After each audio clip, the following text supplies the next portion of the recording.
News 7 Tamil நேயர்களுக்கு வணக்கம். நலமே சொல்க நிகழ்ச்சிக்கு உங்களை வரவேற்பது நான் ரேஷ்மா முரளி. இன்னைக்கு நிகழ்ச்சியில இதய ஆரோக்கியத்தை முன்னெச்சரிக்கையா பாதுகாக்க என்ன மாதிரியான நடவடிக்கைகளை எடுக்கணும் போன்ற நிறைய விஷயங்கள் பேசவிருக்கோம். அதை பத்தி பேசுவதற்காக நம்முடைய டாக்டர் இணைஞ்சிருக்காங்க. முதலாவது doctor Harikrishnan Parthasarathy, who is consultant interventional cardiologist from Apollo hospital and doctor Harikrishnan's heart care Chennai. அடுத்தபடியாக doctor J Cecilia Mary Mejula, who is senior interventional cardiologist from Manu specialty clinic Chennai. அடுத்தபடியாக doctor J Ezhilan, who is senior consultant cardiologist from the Madras medical mission Chennai.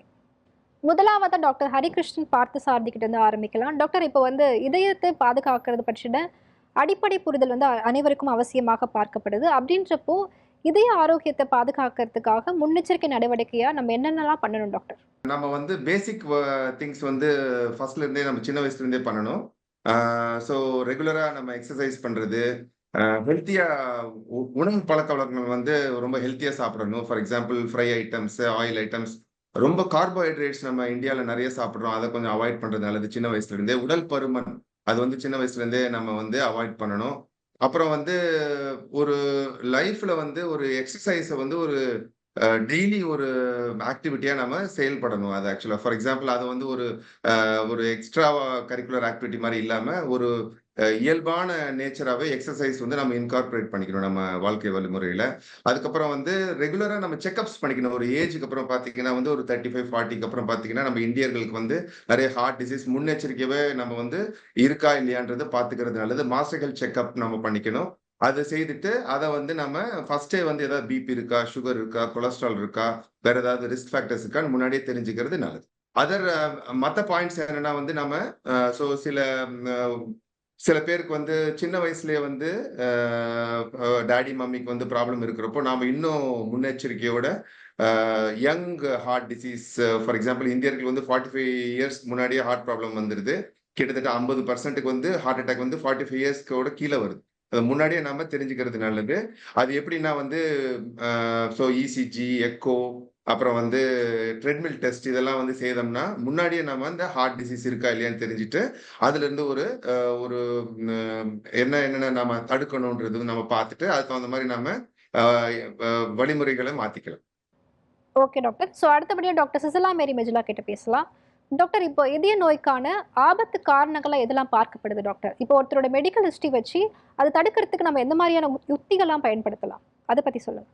நம்ம மாரடைப்புக்கான risk factors என்னென்ன காரணங்கள்னு பார்த்தீங்கன்னா, இரத்த அழுத்தம், சர்க்கரை வியாதி, கொழுப்பு சத்து. அதுல கொழுப்பு வகையில பார்த்தீங்கன்னா 2 வகையான கொழுப்பு சத்து இருக்கு. கெட்ட கொலஸ்ட்ரால், நல்ல கொலஸ்ட்ரால்.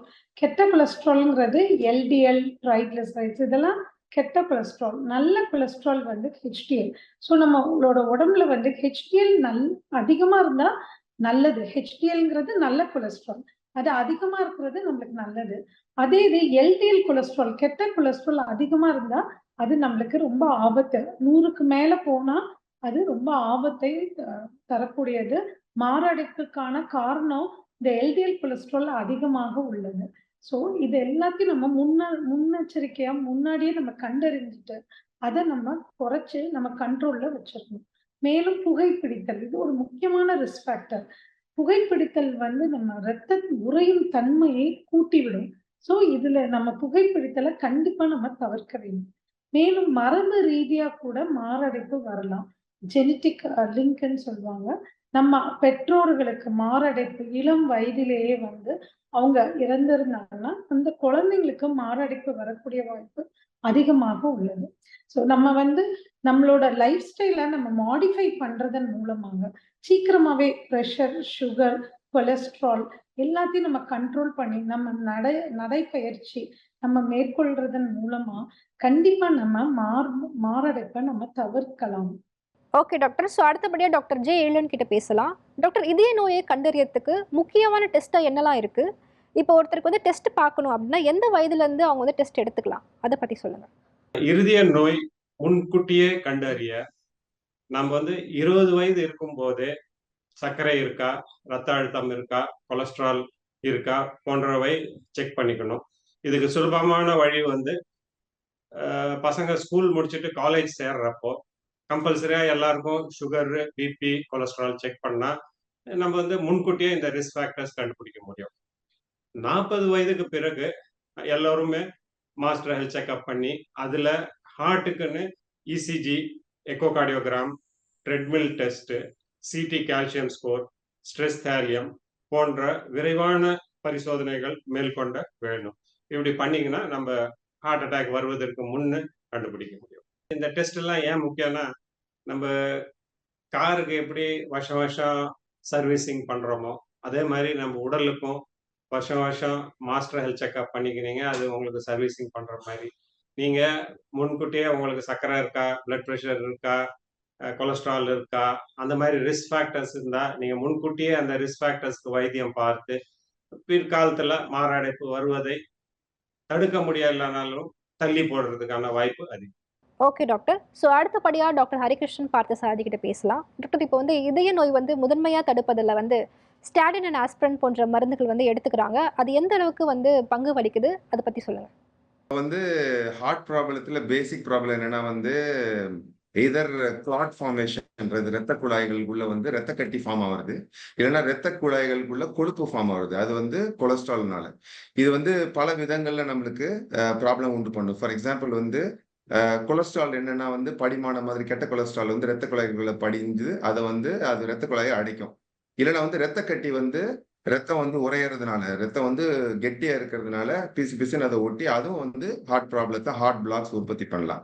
இப்ப வந்து இது வந்து ஆஸ்பிரின் எடுத்துட்டீங்கன்னா வந்து பிரைமரி ப்ரிவென்ஷனுக்கு வந்து ஆஸ்பிரின் அண்ட் ஸ்டாட்டின்ஸ் ரெண்டுமே பிரைமரி ப்ரிவென்ஷன், அதாவது வருமுன் தடுக்கிறதுக்கு நிறைய எவிடன்ஸ் இருக்கு. ரொம்ப இயர்ஸ் கணக்கில் பண்ண ஸ்டடீஸ் நிறைய என்ன சொல்லுதுன்னா வந்து ஹார்ட் அட்டாக், ஸ்ட்ரோக், அப்புறம் உயிரிழப்பு இதையெல்லாம் வந்து தடுக்கிறதுக்கு ஸ்டாட்டின்ஸ் அண்ட் ஆஸ்பிரின் வந்து எவிடன்ஸ் வந்து very much strong evidence is there. Actually இது சாப்பிட்டோம்னா இது வராமல் தடுக்கலாம். ஸோ இப்போ ஒரு ஆஸ்பிரின் வந்து நம்ம ஒரு ஏஜ்க்கு அப்புறம் நாம வித் டாக்டர்ஸ் கன்சென்ட் வந்து டாக்டர்ஸ் கிட்ட பார்த்துட்டு அவங்களுக்கு அந்த ரிஸ்க் ஃபேக்டர்ஸ் இருக்கவங்களுக்கு சின்ன ஆஸ்பிரின், பேபி ஆஸ்பிரின் சாப்பிடுறது வந்து வெரி மச் ஹெல்பிங் இன் பீப்புள். அது வந்து பீப்புளுக்கு வந்து ஹார்ட் அட்டாக் வராம தடுக்கிறதுக்கு ரொம்ப உதவியா இருக்கும். அது இல்லாம வந்து கொலஸ்ட்ரால், இப்போ ஃபார் எக்ஸாம்பிள் வந்து ஒரு கொலஸ்ட்ரால் வந்து லெவல்ஸ் வந்து ஒரு பாப்புலேஷன் தகுந்த மாதிரி மாறும். பிரைமரி ப்ரிவென்ஷன் பார்த்தீங்கன்னா வந்து ஆல்ரெடி ரிஸ்க் இருக்கிற ஃபேமிலிஸ், இல்லைன்னா வந்து ஆல்ரெடி வந்து ஹார்ட் அட்டாக் வரத்துக்கான வேற ரிஸ்க் ஃபேக்டர்ஸ், அபாய அறிகுறிகள் இருக்கிறவங்க வந்து நாம் வந்து சின்ன வயசுல இருந்தே ஸ்டாட்டின் சாப்பிட்றதும் வந்து ஒரு ஏஜுக்கு அப்புறம் ஒரு 70, 80க்கு அப்புறம் நாம் வந்து ஹார்ட் அட்டாக் வராம அந்த சின்ன வயசுல இருந்தே நம்மளை வந்து ஹெல்த்தியா நம்மளை வச்சுக்கிறதுக்கு யூஸ்ஃபுல்லா இருக்கலாம். Okay doctor. ஸோ அடுத்தபடியாக டாக்டர் சிசிலா மேரி மெஜிலா கிட்ட பேசலாம். இதய நோய் இல்லாத நபர்கள் வந்து இதய நோய் வராமல் தடுக்கிறதுக்கு என்ன மாதிரியான வாழ்க்கை முறையெல்லாம் வந்து பின்பற்றணும் டாக்டர், அதை பற்றி சொல்லுங்க. ஒருத்தருக்கு ஆல்ரெடி மாரடைப்பு தொந்தரவோ இருதய தொந்தரவோ இல்ல, ஆனா அவங்க இனிமேல் வராமல் தடுப்பதற்கு நார்மலா இருக்கக்கூடியவங்க ஒருத்தங்க நம்மளுக்கு மாரடைப்பு வராமல் தடுப்பதற்கு நம்ம என்னென்ன செய்யணும்? நல்ல உணவு, முக்கியமா நல்ல நார்ச்சத்து, புரதச்சத்து இருக்கக்கூடிய உணவை அவங்க உட்கொள்ள வேண்டும். மேலும் மைதா அந்த மாதிரி இதை கண்டிப்பா அவாய்ட் பண்ணணும். வெளியில சாப்பிட்றத முடிஞ்ச அளவுக்கு அவாய்ட் பண்ணணும். ஆயில் ஏற்கனவே யூஸ் பண்ண ஆயில், ரீஹீட்டட் ஆயில்னு சொல்லுவாங்க. ஆல்ரெடி ஒரு தடவை கொதிச்ச எண்ணெயை திரும்பியும் கொதிக்க வச்சு சாப்பிடக்கூடிய இதை நம்ம கண்டிப்பா பண்ணவே கூடாது. அந்த மாதிரி இருக்கிறப்ப நம்மளுக்கு கெட்ட கொலஸ்ட்ரால் அதிகமா நம்ம உடம்புல சேரக்கூடிய வாய்ப்புகள் அதிகம். ஸோ முதல்ல நல்ல உணவு வகை, 2வது நடைப்பயிற்சி, யோகா. ஒரு நாளைக்கு அட்லீஸ்ட் ஒரு 1/2 மணி நேரம் நம்ம உடற்பயிற்சியோ யோகாவோ செய்யறப்ப நம்மளுடைய மனதும் சரி உடலும் சரி சுத்திகரிப்ப அடைஞ்சு கண்டிப்பா நமக்கு மாரடைப்பை தடுக்கக்கூடிய இது உண்டு. 3வது நம்ம ரொம்ப ஒரு மனசோர்வுடன் எப்பவுமே இருக்கக்கூடாது. மனசோர்வு, ஸ்ட்ரெஸ் கார்டியோமைபதின்னு சொல்லுவாங்க. மனசோர்வு கூட நம்மளுக்கு இருதய பிரச்சனை உண்டாக்க வாய்ப்புகள் அதிகம். ஸோ சோர்வு இல்லாமல் முடிஞ்ச அளவுக்கு எப்பவுமே ஒரு சந்தோஷமா ஒரு மன நிறைவோட இருக்கிறது ரொம்ப முக்கியம். அது போக நான் ஏற்கனவே சொன்ன மாதிரி புகைப்பிடித்தல் இதெல்லாம் கம்ப்ளீட்டா நம்ம தவிர்க்கணும். ஆல்கோஹால் இன்டேக்கை குறைக்கணும். கண்டிப்பா இல்லை முடிஞ்ச அளவுக்கு அதை தவிர்க்கணும். இதெல்லாம் ரொம்ப முக்கியம். பிளஸ் நம்ம ரெகுலர் செக்அப், ஒரு மாஸ்டர் செக்அப் இளம் வயது முதல் பெரியவர்கள் வரை எல்லாருமே ஈவன் 40 வயசுங்கிறது கிடையாது. 20 வயசு முதற்கொண்டு எல்லாரும் மாஸ்டர் செக்அப் எடுத்துக்கொண்டு நம்மளுடைய பிரஷர், சுகர், கொலஸ்ட்ரால் எல்லாமே கரெக்டான அளவுல இருக்கான்னு நம்ம ஃப்ரீக்வெண்டா செக் பண்றது மிக மிக அவசியம். ஒரு சிம்பிள் இசிஜி இருக்கும். பார்க்கறதன் மூலமா அதுல எந்தவித சைடு எஃபெக்ட்ஸும் கிடையாது. எந்தவித கதிர்களும் கிடையாது. ஸோ இதெல்லாம் எடுக்கிறதன் மூலமா நம்மளோட இதயம் எந்த அளவுக்கு நன்றாக செயல்படுதா நம்ம கண்டிப்பா பார்த்துக்கொள்ள முடியும். அடுத்தபடியா டாக்டர் ஜே எழிலன் கிட்ட பேசலாம். டாக்டர், இப்போ வந்து இதய நோய்க்கு என்ன மாதிரியான சிகிச்சை முறைலாம் இருக்கு? இப்போ எந்தெந்த நோய்க்கு என்னென்ன மாதிரியான சிகிச்சைலாம் அளிக்கப்படுது, அதை பத்தி சொல்லுங்க. இருதய நோய் இருக்கிறவங்களுக்கு முதலில் ஆஞ்சியோகிராம் என்ற டெஸ்ட் பண்ணுவோம். அதுல வந்து நம்ம ரத்த குழாய்களில் எங்க அடைப்பு இருக்கு, எவ்வளவு அடைப்பு இருக்கு என்று தெரிய வரும். அப்புறம் அந்த அடைப்பினுடைய சிவியரிட்டி எவ்வளோ டைட்டா இருக்கோ அதுக்கேற்ற மாதிரி ட்ரீட் பண்ணுவோம். உதாரணத்துக்கு ரத்த குழாய்கள்ல அடைப்பு வந்து 70% கீழே இருக்குன்னா அதை முடிஞ்ச வரைக்கும் மருந்து மாத்திரையில ஊசிகள்ல வைத்தியம் பண்ணுவோம். இதே அடைப்பு 70%க்கு மேல இருக்குன்னா அப்போ வந்து ஆஞ்சியோபிளாஸ்டியோ இல்லை பைபாஸோ தேவைப்படும். ஆஞ்சியோபிளாஸ்டி வந்து ஏதாவது 1-2 ரத்த குழாயில இருக்கு, 70%க்கு மேல டிசீஸ் ஃபோக்கலா இருக்குன்னா அப்போ ஆஞ்சியோபிளாஸ்டி பண்ணுவோம். இதே 3 ரத்த குழாய்கள்லயும் இருக்கு, டிஃப்யூஸா இருக்கு, ரத்த குழாய் முழுவதும் நீட்டா பிளாக் இருக்கு, இல்ல டோட்டலா அக்ளூடடா இருக்கு, வெசல் வந்து 100% கட் ஆயிடுச்சு, அந்த மாதிரி இருக்கிறப்போ பைபாஸ் செய்வோம். இந்த 2 முறை தான் நம்மளுக்கு வந்து ரத்த ஓட்டம் திருப்பி அந்த தசைங்களுக்கு செல்வதற்கு வழிகள் உண்டு. ஸோ நம்ம சிவியரிட்டிக்கு ஏற்ற மாதிரி எதர் ஆஞ்சியோபிளாஸ்டி பண்ணுவோம், இல்லை பைபாஸ் பண்ணி ரீவாஸ்குலரைஸ் பண்ணி பேஷண்ட்ஸுங்களுக்கு ரிலீஃப் கொடுப்போம். நலமே சொல்க நிகழ்ச்சியில் ஒரு சிறிய இடைவேளை.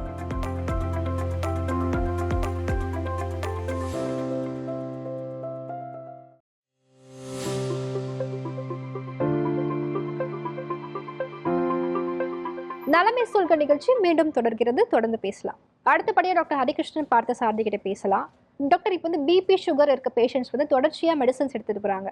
ஸோ அந்த மெடிசன்ஸ் எடுத்துட்டு வரதுனால இதய ஆரோக்கியத்தை வந்து எப்படி வந்து அது பாதுகாக்குது, அதை பத்தி சொல்லுங்க. வந்து கம்ப்ளையன்ஸ்னு சொல்லுவோம். இப்போ ஒருத்தங்களுக்கு வந்து மாத்திரைகள் கொடுக்கறது வந்து ஒரு ரீசன்னால கொடுக்குறோம். ரொம்ப மாத்திரைகள் சாப்பிட வேண்டிய சில பேருக்கு வந்து பிபி இருக்கும், சுகர் இருக்கும், ஹார்ட் டிசீஸ் இருக்கும், இல்ல மத்த நோய்களும் இருக்கும். எல்லாம் கலந்து மாத்திரைகள் கொடுக்குறப்போ நிறைய பேஷண்ட்ஸ் வந்து அதை வந்து ரெகுலரா சாப்பிடுறது கஷ்டப்படுவாங்க. ஆனா வந்து அது நாங்க டாக்டர்ஸ் வந்து அன்னெசரியா கொடுக்கறது இல்ல. எவிடன்ஸ் பேஸ்டா தான் கொடுக்குறோம். சில இது இந்த சிம்டம்ஸ் வராம இருக்கிறதுக்கு கொடுக்குறோம். சிலது வந்து எவிடன்ஸ் வந்து நம்ம உயிர் வந்து நிறைய நாள் வந்து உயிர் சேதம் இல்லாம இருக்கிறதுக்கு டு பிரிவென்ஷன் ஆஃப் டெத் அது வந்து நிறைய மாத்திரைகள் கொடுக்குறோம். ஸோ அந்த எவிடன்ஸ் பேஸ் மெடிசன் சாப்பிட்றதுனால ஒரு மெயின் அட்வான்டேஜ் என்னன்னா வந்து மேஜர் ஹார்ட் அட்டாக், ஸ்ட்ரோக், இல்ல உயிரிழப்பு இதெல்லாம் தடுக்கிறதுக்கு நிறைய அது அட்வான்டேஜஸ் நிறைய இருக்கு. அது இல்லாம வந்து சிம்டம்ஸ் இல்லாம அவங்க வந்து குட் லைஃப் ஸ்டைல் வாழ்றதுக்கு வந்து அந்த மாத்திரைகள் உதவும். ஸோ அதனால வந்து நாம என்ன பண்ணணும்னா டாக்டர்ஸ் அப்படியே ஏதாவது சைடு எஃபெக்ட்ஸ் வந்தாலும் அதை நம்ம அசியூம் பண்ணிக்காம நிறைய டைம் வந்து இது மாத்திரைகள்னால தான் நினைச்சிட்டு நம்ம சோர்வு மாத்திரைனால தான் நினைச்சிட்டு பேஷண்ட்ஸ் நிறுத்திடுவாங்க. அது நிறுத்தக்கூடாது. அது வந்து பேஷண்ட்ஸ் வந்து எப்படின்னா வந்து டாக்டர்ஸ் வந்து எல்லாமே மோஸ்ட் ஆஃப் தி டாக்டர்ஸ் இப்போ ரொம்ப ஃப்ரெண்ட்லி. இப்போ ஃபார் எக்ஸாம்பிள் என்னோட பர்சனல் நம்பர் என்னோட பேஷண்ட்ஸ் எல்லாத்துக்கிட்டையும் இருக்கும். ஒரு மெசேஜ் அனுப்பிச்சிட்டோ இல்லை ஏதோ ஒரு விதத்தில் டாக்டர்ஸை வந்து அணுகி அதை வந்து கரெக்டான டோசஸோ இல்லை ஏதாவது மாறுதல் பண்ணணும்னா வேற ஃப்ரெண்ட்லி டேப்லெட்ஸ் கூட நாங்கள் மாற்றி கொடுத்துருவோம். அதை தானாகவே அதை நிறுத்தக்கூடாது. ஸோ அடியரன்ஸ் டு மெடிசன்ஸ், அதாவது வந்து கரெக்டான டோசேஜில் மாத்திரைகள் கரெக்டாக பயன்படுத்துறது ரொம்ப இம்பார்ட்டன்ட்டு. அது பண்ணுறதுனால வந்து long term effects of healthy lifestyle to prevent, அதாவது வந்து நம்ம ஹார்ட் அட்டாக், ஸ்ட்ரோக் இது மாதிரி மேஜர் ப்ராப்ளம்ஸ் வராம அதை தடுக்கிறதுக்கு ரொம்ப இம்பார்ட்டன்டான விஷயம். அடுத்தபடியாக டாக்டர் சிசிலா மேரி மெஜிலா கிட்ட பேசலாம். டாக்டர், இப்போ வந்து வளர்ந்து வரும் தொழில்நுட்பத்தினால இந்த இதய நோய்க்கான சிகிச்சை முறைகள் எந்த அளவுக்கு வளர்ந்துருக்கு, இந்த இதய நோய்கள் வராம தடுப்பதற்கு அது என்ன மாதிரியான பங்களிப்பெல்லாம் வகிக்குது, அதை பத்தி சொல்லுங்க. நம்மளுக்கு இப்போ டெக்னாலஜி நாளடைவுல இம்ப்ரூவ் ஆகுறப்ப நம்மளுக்கு நிறைய புதிய கருவிகள் வந்துட்டு. ஃபார் எக்ஸாம்பிள் இப்போ நம்ம ஹோல்டர் மானிட்டரிங், அதாவது வீட்டில் வச்சே 24 மணி நேரம் இசிஜி ரெக்கார்டிங் பண்ணலாம்.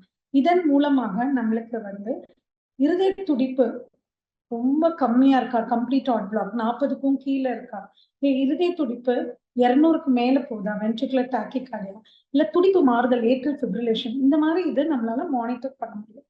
அது போக நம்ம ஒரு இடத்துல நம்ம இப்போ பேஸ்மேக்கர் போட்டுக்கோன்னு வச்சுக்கோங்க. இவங்க வந்து ஒரு வில்லேஜ்ல இருந்து வந்திருக்காங்க. நம்ம சென்னையில வச்சு பேஸ்மேக்கர் போட்டிருக்கோம்னா இவங்கள மானிட்டர் பண்றது, ரிமோட் மானிட்டரிங் இங்க இருந்தே ஒரு அரியலூரோ ஏதோ ஒரு கிராமத்துல இல்ல ஒரு கிராமப்புறத்துல இருக்கிறவங்களோட பேஸ்மேக்கர் நல்லபடியா ஃபங்க்ஷன் ஆகுதான்னு பாக்குறதுக்கு ரிமோட் மானிட்டரிங் கருவிகள் வந்துள்ளன. இது போக நம்ம தமிழ்நாட்டுல பாத்தீங்கன்னா ஸ்டெமி ப்ராஜெக்ட் இருக்கு. அதுல ஒரு மூலையில இருக்கக்கூடிய ஒருத்தவங்களோட இசிஜி எடுத்துட்டு உடனே அது வந்து இங்க உள்ள டிவைஸ்க்கு அது டிரான்ஸ்மிட் பண்றது மூலமா இங்க உள்ள கார்டியாலஜிஸ்ட் யாரும் அவைலபிளா இருக்காங்க அவங்க உடனே அதை இன்டர்பிரேட் பண்ணி அந்த நோயாளிக்கு உடனடியாக உயர் சிகிச்சை, இருதய சிகிச்சை வழங்கப்படுது. இதன் மூலமா இதே மாதிரி எத்தனையோ 24 மணி நேரம் பிபி மானிட்டரிங் வந்துட்டு. ஸோ நான் ஒரு சிலருக்கு ஹாஸ்பிட்டல் வந்தா பிபி கூடிடும். So white coat hypertension. So இவங்களுக்கு வீட்லயே இருந்தே நம்ம பிபி மானிட்டர் பண்ணலாம். அவங்க ஆஃபீஸ் போறப்ப அவங்களோட பிபி தூக்கத்துல பிபி இது எல்லாமே நம்ம கண்டறியக்கூடிய அரிய கருவிகள் வந்துவிட்டது. இது மூலமா ரொம்ப ஈஸியா இருக்கு. ஹார்ட் ப்ராப்ளத்தை ட்ரீட் பண்றதுக்கு ரொம்ப எளிமையாக இருக்கு. அடுத்தபடியாக டாக்டர் ஜே எழிலன் கிட்ட பேசலாம். டாக்டர், இப்போ வந்து பர்சனலைஸ் மெடிசன் சிகிச்சை வந்து நிறைய பேர் வந்து பண்ணிட்டு வந்துட்டு இருக்காங்க. அப்படின்றப்போ இந்த சிகிச்சையும் பாரம்பரிய முறைப்படியும் வந்து சிகிச்சை ரெண்டுத்துமே இணைச்சா வந்து வருங்கால தொழில்நுட்பம் வந்து எந்த அளவுக்கு வந்து வளர்ச்சி அடையும், அதை பத்தி சொல்லுங்க. அதாவது வளர்ந்து வரும் தொழில்நுட்பங்கள் கண்டிப்பாக சிகிச்சை முறைகளை மேம்படுத்தும். இப்போ உதாரணத்துக்கு முன்னாடி வந்து கொரோனரி ஆஞ்சியோபிளாஸ்டி பண்ணோம்னா ரத்த குழாய் வழியா ஒரு வயரை கிராஸ் பண்ணிட்டு அப்புறம் அது மூலமா ஒரு பலூன் எடுத்துன்னு போயிட்டு பலூனிங் பண்ணிட்டு அப்புறம் ஸ்டென்ட் எடுத்துன்னு போயிட்டு வைத்துட்டு வந்துடுவோம். ஆனால் அதை நாங்கள் கரெக்ட் சைஸு ஸ்டென்ட் எடுத்துன்னு போயிருக்கிறோமா, கரெக்ட் லென்த்து ஸ்டென்ட் எடுத்துன்னு போயிருக்கிறோமா, ஸ்டென்ட் நல்லா எக்ஸ்பேண்ட் ஆயிருக்கான்னு தெரியாது. அதனால திருப்பியும் அடைப்பு வருவதற்கு வாய்ப்பு உண்டு. ரீஸ்டினோசிஸ், ஸ்டென்ட் த்ரோம்போசிஸ் என்று சொல்லுவார்கள். ஆனால் இப்போ பார்த்தீங்கன்னா இன்ட்ராவாஸ்குலர் இமேஜிங், அதாவது நம்ம ரத்த குழாய் உள்ளேயே சென்று கேமரா மூலம் உள்ள படம் எடுத்து நம்மளுக்கு ஆர்டரி டயமீட்டர் என்ன, லீஷன் லென்த் என்ன சைஸ் ஸ்டென்ட் எடுக்கணும், என்ன சைஸ் பலூன்ல அந்த ஸ்டென்ட்டை டெப்ளாய் பண்ணிட்டு போஸ்ட் டைலேட் பண்ணணும், அந்த மாதிரியான இன்ஃபர்மேஷன்லாம் கிடைக்கும் போது நம்ம ஸ்டென்ட் டெப்ளாய்மெண்ட் வந்து ஆப்டிமலா இருக்கும். ஸோ அப்படி இருக்கிறப்போ திருப்பி அடைக்கிறதுக்கான வாய்ப்பு கம்மி. அப்புறம் சில சமயம் ரத்த குழாய்கள் சுண்ணாம்பு சத்து படிஞ்சிருக்கும். அது மாதிரி இருக்கிறப்போ ஸ்டென்ட் எக்ஸ்பேண்ட் ஆகாது, திருப்பி ரீஸ்டினோசிஸ் அடைப்பு வர்றதுக்கு வாய்ப்பு உண்டு. இப்போ வந்து இதுக்கு சுண்ணாம்பு சத்தை உடைச்சி எடுக்கிறதுக்கு கொரோனரி டீபில்கிங் டிவைசஸ் என்று சொல்லுவோம். அதாவது ரோட்டாபிளேட்டர், ஆர்பிட்டல் அத்தரெக்டமி, ஐவிஎல் பலூன்ஸ் போன்ற கருவிகள் எல்லாம் வந்திருக்கு. இதன் மூலம் நம்ம அந்த சுண்ணாம்பு சத்தை உடைத்து அந்த ஸ்டென்ட்டை நல்லா எக்ஸ்பேண்ட் பண்ண வச்சு நல்ல ரிசல்ட் கொடுத்து பேஷண்ட்ஸ் லாங் டேர்முக்கு நல்லா இருக்கிற மாதிரி பண்ண முடியும். இது இல்லாமல் லேசர் சிகிச்சை, ஆர்டிஃபிஷியல் இன்டெலிஜென்ஸ் போன்ற கருவிகள் எல்லாம் நம் இருதய பராமரிப்பு துல்லியமும் மற்றும் செயல்திறனை கண்டிப்பாக மேம்படுத்தும். ஓகே டாக்டர், பேனல்ல இருக்கும் அனைத்து டாக்டருக்குமான கேள்வியா இது அமையும். பார்த்துட்டு இருக்க நேயர்களுக்கு அவங்க இதய ஆரோக்கியத்தை பாதுகாக்க நீங்க என்ன மாதிரியான டிப்ஸ்லாம் கொடுப்பீங்க? முதல்ல டாக்டர் ஹரிகிருஷ்ணன் பார்த்தசாரதி கிட்ட கேட்கலாம். சிம்பிள் டிப்ஸ் அண்ட் ட்ரிக்ஸ், எப்படி ஹார்ட்டை வந்து ஹெல்த்தியா வச்சுக்கணும் லாங்கர் டேர்ம் அப்படின்றது வந்து சிம்பிள். இது வந்து ராக்கெட் சயின்ஸ் கிடையாது. ஃபர்ஸ்ட் வந்து அளவா சாப்பிடணும். ரெண்டாவது வந்து சாப்பிட்ற அளவு உடற்பயிற்சி பண்ணி அதை கரைக்கிறதுக்கு ட்ரை பண்ணணும். மூணாவது வந்து எர்லியாவே நம்ம செக்அப் பண்ணிக்கணும். அந்த எர்லியா செக்அப் பண்ணிட்டு அதுக்கு தகுந்த மாதிரி எக்ஸ்பர்ட் கைடன்ஸோட ட்ரீட்மெண்ட் எடுத்துக்கணும். அவ்வளவுதான். ரொம்ப சிம்பிளா நம்ம வாழ்க்கை வழிமுறையை ஒரு டென்ஷன் இல்லாம ஒரு ரிலாக்ஸ்டு முறையில கொண்டு போகணும். ஸோ எப்ப பார்த்தாலும் காம்படிஷன் அது மாதிரி இல்லாம கொண்டு போறது ரொம்ப இம்பார்ட்டன்டான விஷயம். அடுத்தபடியா டாக்டர் சிசிலா மேரி மெஜ்லா, நீங்க சொல்லுங்க. இந்த உலக இருதய தினத்தன்று நான் என்ன சொல்ல விரும்புறேன்னா, ஹார்ட் ஃபார் ஆக்ஷன். ஸோ நம்மளோட இருதயத்தை நாமே பாதுகாத்துக் கொள்ள வேண்டும். மேலும் நம்மளுக்கு தெரிஞ்சதை மற்றவங்களுக்கும் சொல்லி நம்மளோட உற்றார், உறவினர், நண்பர்கள், பக்கத்து வீட்டுல உள்ளவங்க எல்லாருக்கும் இருதயத்தை பத்தின முக்கியமான தகவல்களை அவங்களுக்கும் நம்ம பரிமாறி அவங்களுக்கும் நம்ம ஹெல்ப்ஃபுல்லா இருக்கும். நம்மளோட இருதயத்தை பாதுகாப்பது மட்டுமல்லாமல் மற்றவர்களுடைய இதயத்தையும் நம்ம பாதுகாத்துக் கொள்ள வேண்டும். ஒவ்வொருவரும் சிபிஆர், கார்டியோ பல்மனரி ரீசஸ்டேஷன் முறையை கண்டிப்பாக கற்றுக்கொண்டு நம்ம எப்பொழுதுமே மீதவங்களுக்கும் ஹெல்ப்ஃபுல்லா இருக்கணும். அதன் மூலமா நீங்க ஒவ்வொருத்தரும் பெரிய ஹீரோவாக மாறலாம். Okay doctor. ஸோ அடுத்தபடியா டாக்டர் ஜே எழிலன் கிட்ட கேட்கலாம். டாக்டர், நீங்க சொல்லுங்க. டாக்டர் செசிலா மேரி சொன்ன போல ஹார்ட் ஃபார் ஆக்ஷன், அதுதான் இந்த வருஷத்தினுடைய வேர்ல்ட் ஹார்ட் டே தீம். அது இந்த வருஷத்துக்கு மட்டும் இல்ல, 3 வருஷத்துக்கும் அதே தான் தீம். ஸோ அவங்க சொன்ன மாதிரி எல்லாரும் ஹார்ட்டையும் காப்பாற்றணும், நம்ம ஹார்ட்டை மட்டும் இல்லை.